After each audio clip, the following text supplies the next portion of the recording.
শুভ সকাল বন্ধুরা, তোমরা কেমন আছো? আশা করি ভালো আছো। দেখো, আমাদের গ্রামে এরকম সকালে উঠে আগে বাসি কাজটা করে নিতে হয়। তার জন্য আমি উনুন থেকে ছাইটা তুলে নিচ্ছি।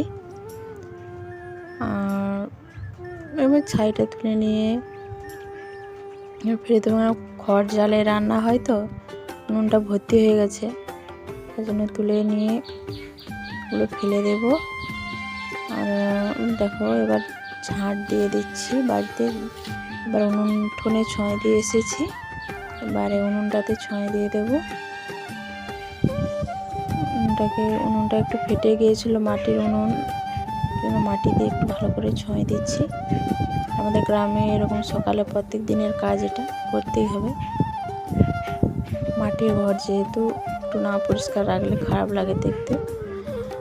আর দেখো, আমাদের টাইমে এরকম জল ছাড়ে, তো খাওয়ার জল ওখান থেকেই ধরতে হয়। তো জলটা ধরে নিচ্ছি খাওয়ার জন্য। এবারে স্নানটাও করে নিয়েছি জল ধরার পরে।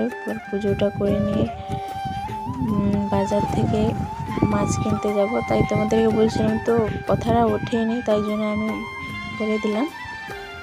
বাজারে মাছ কিনতে গেছি। দেখো কি মাছ এনেছি, চিংড়া মাছ এনেছি, তো রান্না করব। আর দেখো, কেটে নিচ্ছি এগুলো। আর ছেলে মেয়ে স্কুল যাবে, তার জন্য রান্না করতে হবে।